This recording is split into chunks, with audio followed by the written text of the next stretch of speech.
덴마크 출신의 세계적인 아동 문학가 안데르센이 청년 시절 이야기입니다.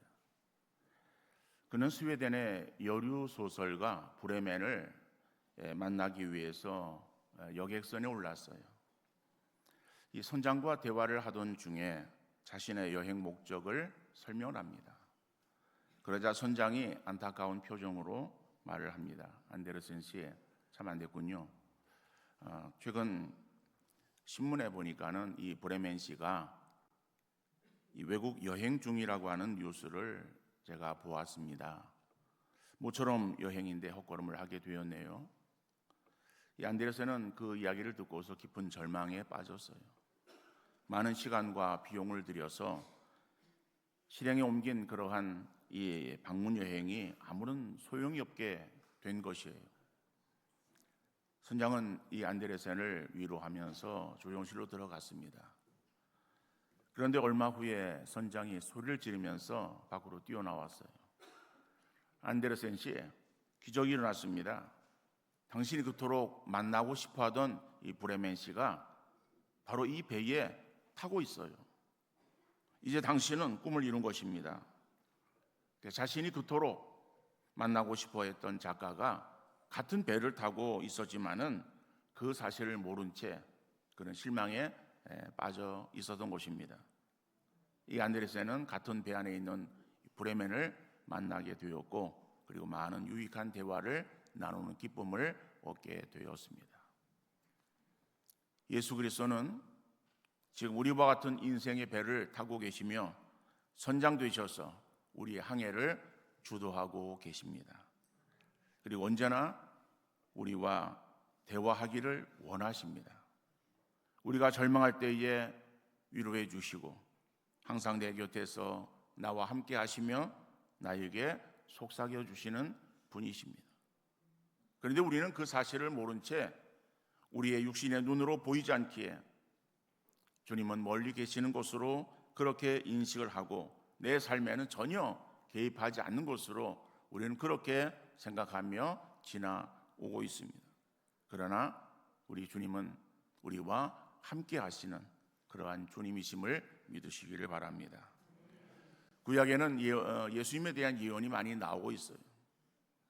특히 이사야 선지자는 오실 메시아 예수님에 대해서 가장 많이 예언한 선지자입니다. 오늘 본문은 예수님이 오시기 전 바로 700년 전 예언한 그러한 이사야의 예언의 내용이 이사야 7장 14절에 보면은 그러므로 주께서 친히 징조를 너희에게 주실 것이라. 보라, 처녀가 잉태하여 아들을 낳을 것이요 그의 이름을 임마누엘이라 하리라. 구약적 예언이기에 주께서 징조를 너희에게 주실 것이라고 말씀했는데, 신약의 마태는 오신 예수님은 구약의 예언을 성취하신 분이심을 말씀하면서 이름에 대한 해석을 붙이고 있지요. 임마누엘이라고 하는 이름의 뜻은 하나님이 우리와 함께 계신다라고 하는 그러한 뜻을 가지고 있습니다. 이 땅에 오신 임마누엘 예수님은 어떠한 분인가를 이 성탄절 아침에 살펴보면서 주신 은혜를 함께 나누는 귀한 시간 될 수 있기를 바랍니다. 임마누엘 예수님은 우리와 영원히 함께 하십니다. 다시 말하면 우리와 함께 하신다라고 그렇게 약속하신 예수님, 그래서 임마누엘로 오신 그 예수님은 우리와 영원토록 함께 하시는 그러한 분이심을 말씀하고 있는 것이죠. 마태복음 28장 20절 말씀 보면은 내가 너희에게 분부한 모든 것을 가르쳐 지키게 하라. 볼지어다 내가 세상 끝날까지 너희와 항상 함께 있으리라 하시니라. 마태복음 1장 23절에 이 땅에 오신 예수님은 임마누엘 예수님, 다시 말하면은 우리와 함께 하시는 예수님이라고 말씀하시면서 예수님의 임재를 말씀하셨습니다. 그리고 이 땅의 사역을 마치시고 하늘로 올라가시면서 저희들에게 동일하게 주시는 약속의 말씀이 무엇인가 하면은 내가 영원토록 너희와 항상 함께 있을 것이다라고 말씀하시며 하늘로 올라가셨습니다. 임마누엘 주님은 우리와 함께 하시는데 영원토록 우리와 함께 하시는 주님이십니다. 주님은 절대 우리를 떠나지 아니하시고 고달픈 인생길을 살아갈 때 우리 곁에 계시며 우리와 함께 하시고 변함없이 우리를 도우시는 분이십니다. 세상이 변하고 사람이 변하고 모든 것이 변해도 예수 그리스도의 사랑은 결코 변함이 없는 줄 믿으시기를 바랍니다. 그래서 이브리서 13장 8절 보면은 예수 그리스도는 어제나 오늘이나 영원토록 동일하시니라. 임마누엘 예수님은 우리에게 아무런 영향을 미치지 아니하시고 그냥 단지 그 자리에서 그냥 가만히 계시는 분이 아니시라. 우리와 함께 하시는데 우리를 너무 잘 알고 계시고 그래서 우리를 도우시고 인도하셔서 우리의 목자가 되시는 그러한 분이심을 말씀하고 있습니다. 목자는 그 양을 지키되 그 양의 필요를 따라서 인도하고 채워주는 그러한 그 능력자가 바로 목자 아닙니까? 바로 예수님이 우리에게 있어서 목자가 되셔서 우리를 돌볼 뿐 아니라 목숨을 버리시기까지 우리를 사랑하시고 우리를 돌보고 우리를 의의 길로 인도해 주시는 분이십니다. 요한복음 10장 14절 15절 말씀 보니까는 나는 선한 목자라 나는 내 양을 알고 양도 나를 아는 것이 아버지께서 나를 아시고 내가 아버지를 아는 것 같으니 나는 양을 위하여 목숨을 버리노라.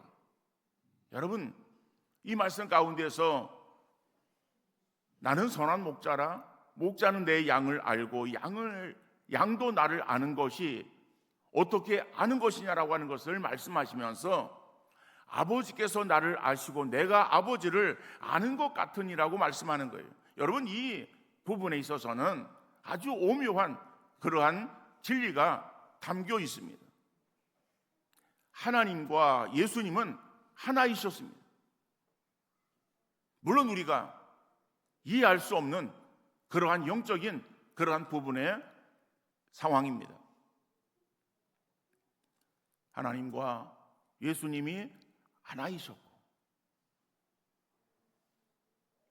그런데 그 예수님이 우리를 위해서 이 땅 위에 오셨는데 오신 그 예수님이 뭐라고 말씀하시는가 하면은 내가 너희를 아는 것이 아버지가 나를 아는 것 같이 그리고 내가 아버지를 아는 것 같이 안다라고 말하는 거예요. 여러분, 이 시간 긴 말씀을 드리지 않습니다만은 그러나 하나님과 그 예수 그리스도 성령의 그 삼위일체의 하나 되어짐, 바로 그러한 그 연합되어진 그러한 그 모습을 예수님과 그 택한 자들의 관계 속에서의 그러한 모습으로 설명하고 있는 그러한 내용이에요. 이것은 단순하게 아는 것을 말하는 것이 아니에요. 그저 멀리 있는 사람의 어떠한 상황을 들어서 알고 그리고 사람의 이름을 들어서 그 사람이 어떠한 사람인지 아는 피상적인 그러한 어떠한 지식이 아니라 체험적인 그리고 아주 가까운 모든 것을 속속들이 알고 있는 그러한 깊이 있는 알미라고 하는 것을 말씀하는 거예요. 주님이 우리를 그렇게 아신다라고 말씀하고 있어요. 우리는 주님을 잊어버리고 떠나 있어도 주님은 우리를 한시라도 방심하지 않으시고 지키시고 보호해 주십니다. 우리의 연약함을 너무 잘 알고 계시는 주님이 우리를 가장 적절하고 안전한 곳으로 인도하고 계시는 줄 믿으시기를 바랍니다. 그래서 이 주님의 그러한 그 인도하심과 사랑을 깊이 체험한 그러한 다윗은 하나님을 고백할 때에 자연스럽게 자기를 너무 잘 아셔서 가장 좋은 곳으로 인도하시는 그 하나님을 찬양하고 있지 않습니까? 다윗의 지나온 과거의 시간 속에서 모든 것들을 하나님이 아신다라고 그의 삶을 그저 평탄한 길로만 인도하신 하나님은 아니십니다. 역경의 그러한 과정들을 지나게도 하시고 힘든 그러한 여러 가지의 일들이 그의 삶에 있었지만은 그러나 지나고 보니까는 그것이 하나님의 은혜였음을 깨닫게 되어졌던 거예요. 목자 되시는 하나님은 자기를 푸른 풀밭에 누이시고 쉴 만한 물가로 인도하시며 자기 영혼을 소성시키시고 자기 이름을 위하여 의길로 인도하신다라고 고백하고 있는 것입니다.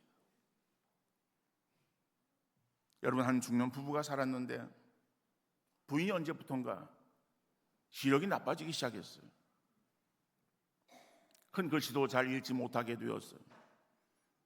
출근하는 것이 너무 힘들어서 남편이 며칠 동안 아내를 데리고 출근을 시켜주었어요.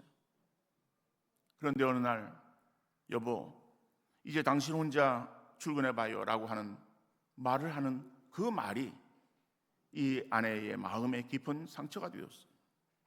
낙심이 되었고 서러웠어요. 그래서 혼자 출근을 해야 되겠기에 출근하는데 너무 힘들었어요. 전봇대에 부딪힐 뻔도 하고 버스를 잘못 타기도 하고 매일같이 힘든 투쟁을 이겨나갔습니다. 시간이 지나서 한 2년 정도 되어지자 이제 익숙해졌습니다. 버스도 지혜롭게 잘 타게 되었고 길도 잘 찾아가게 되었어요. 어느 날 버스를 내리는데 기사가 말을 합니다.